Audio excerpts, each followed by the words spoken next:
Oke, selamat sore buat adik-adik kelas 8. Miss harap kalian di rumah sehat-sehat semuanya, dan sama seperti Miss yang berada di sini juga sehat. Mungkin pembelajaran kita hari ini dijelaskan melalui rekaman video. Miss harap adik-adik semuanya bisa paham dan mengerti. Jika ada nanti yang perlu ditanyakan, boleh diskusikan dengan Miss.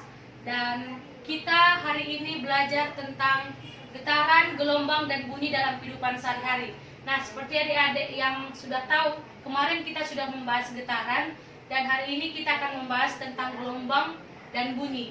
Nah, sebelumnya kita harus mengerti dulu apa itu yang namanya gelombang. Nah, gelombang adalah getaran yang merambat yang membawa energi selama perambatannya. Nah, gelombang terjadi karena adanya sumber getaran, dan gelombang itu dibedakan menjadi dua. Yang pertama itu berdasarkan medium perambatannya, yang kedua itu berdasarkan arah rambatannya. Nah, gelombang berdasarkan medium perambatannya ini juga dibedakan menjadi dua, yaitu gelombang mekanik dan gelombang elektromagnetik. Nah, gelombang mekanik ini apa? Gelombang mekanik adalah gelombang yang membutuhkan medium dalam perambatannya. Contohnya, pada gelombang bunyi, saat kita mendengar musik atau mendengar suara, kita memerlukan gelombang bunyi, karena gelombang bunyi merambat melalui udara sehingga sampai ke telinga. Nah, mediumnya itu mungkin melalui udara. Nah, itu yang namanya gelombang mekanik. Kemudian gelombang elektromagnetik. Gelombang elektromagnetik adalah gelombang yang tidak membutuhkan medium dalam perambatannya. Contohnya pada gelombang cahaya. Nah, dalam gelombang itu juga dipengaruhi oleh yang namanya periode, frekuensi, dan cepat rambat gelombang. Apa itu periode? Periode adalah waktu yang diperlukan untuk menempati satu gelombang. Nah, frekuensi adalah jumlah gelombang yang terbentuk dalam 1 detik. Nah, cepat rambat gelombang adalah jarak yang ditempuh gelombang dalam waktu 1 detik. Nah, hubungan antara panjang gelombang, periode, dan cepat rambat gelombang itu dibuat dalam rumus ini misalnya. Misalnya yang mau ditanya itu adalah lambda. Lambda sama dengan V dikali T. Misalnya kalau ditanya lagi V sama dengan lambda dikali T. Misalnya kalau ditanya lagi F sama dengan 1 per T. Dan V sama dengan A per F, di mana lambda adalah panjang gelombang, V adalah cepat rambat gelombang dalam satuannya adalah meter per sekon, dan F adalah frekuensi, dan T adalah periode, satuannya S. Nah, misalkan,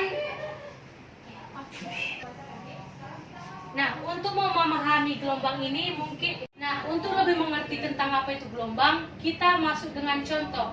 Ya, contohnya yaitu misalkan sebuah permukaan air merambat dengan panjang gelombang 2 meter. Jika waktu yang diperlukan untuk menempuh satu gelombang adalah 0,5 sekon, maka tentukan cepat rambat gelombang tersebut. Nah, di sini diketahui adalah lambda sama dengan 2 meter, kemudian waktunya adalah 0,5 sekon, yang ditanya adalah cepat rambat gelombang. Nah, cepat rambat gelombang itu kan simbolnya V. Jadi V sama dengan lambda per T, mana lambdanya adalah 2 meter, kemudian T-nya adalah 0,5 sekon, dan 2 dibagi 0,5 adalah 4 meter per sekon. Jadi cepat rambat gelombangnya adalah 4 meter per sekon. Nah, biar lebih gampang lagi, misalkan dari soal nomor ini, misalnya tentukan frekuensinya. Ya, yang ditanya frekuensi. Frekuensi rumusnya adalah 1 per T, di mana sama dengan kita buat 1 per T, T-nya tadi 0,5, jadi 1 per 0,5 sama dengan 2 Hz. Jadi frekuensinya adalah 2. Oke, nah adik-adik, demikian materi kita hari ini. Nah, untuk kuis dan empatinya, Miss akan share di grup. Dan untuk jawabannya nanti mungkin boleh chat pribadi dengan Miss atau dengan wali kelas 8. Nah, demikian pembelajaran kita hari ini. Siswa IJI, sukses!